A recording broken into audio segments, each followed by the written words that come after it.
नमस्कार, आप देख रहे हैं बिजनेस टुडे बाजार। मैं हूं हर्ष शर्मा। आप सभी को ईद की ढेर सारी शुभकामनाएं। अब स्टोरी क्या है, देखिए स्टोरी काफ़ी ज़्यादा कहें कि अमेरिकी मार्केट में एकदम से भूचाल आ गया है। अमेरिकी बाजार में ज़बरदस्त गिरावट देखने को मिली है।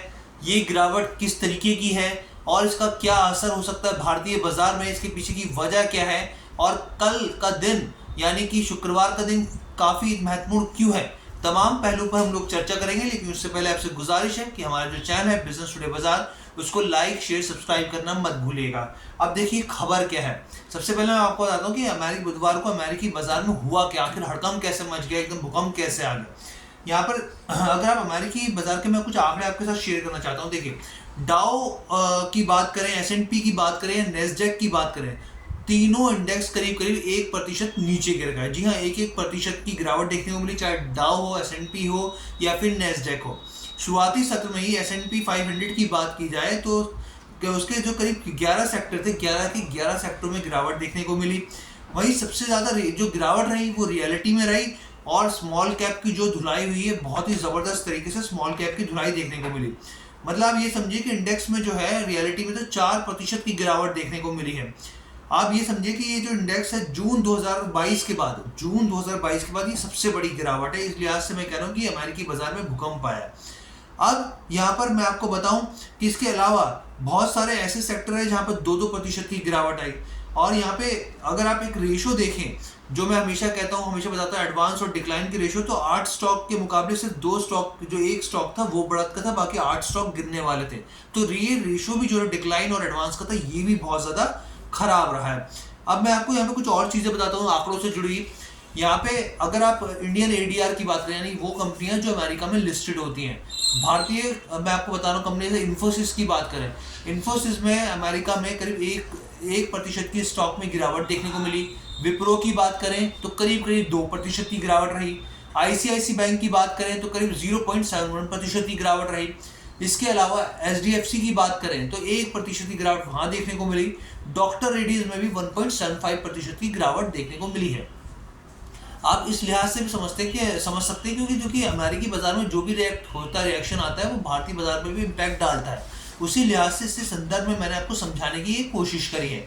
अब इसके पीछे की गिरावट की वजह क्या है? इसके पीछे की वजह गिरावट की ये रही कि जो अमेरिका के मार्च के सीपीआई के आंकड़े आए, महंगाई के आंकड़े आए। आप सब जानते हैं अमेरिका जो है काफ़ी ज़्यादा इस समय महंगाई की लड़ाई लड़ रहा है। भारत में तो काफ़ी हद तक कंट्रोल करने की स्थिति है, लेकिन अमेरिका में अभी भी जो यूएस फेड का मानना है, जैसे यहाँ पे आरबीआई है, वैसे ही अमेरिका में यूएस फेड है, वो जो है काफ़ी ज़्यादा महंगाई को कंट्रोल करने में काफ़ी ज़्यादा जद्दोजहद करनी पड़ रही है, काफ़ी ज़्यादा उनको जूझना पड़ रहा है। अब यहाँ पर जो आंकड़े आए हैं अमेरिका में मार्च के, काफ़ी ज़्यादा परेशान करने वाले हैं यूएस फेड को। जो यहाँ पर जो आंकड़ा आया है वो उम्मीद था कि भाई 3.4% आएगा, लेकिन ये 3.5% आया। 3.2% से बढ़कर ये 3.5% का आंकड़ा आया मार्च का।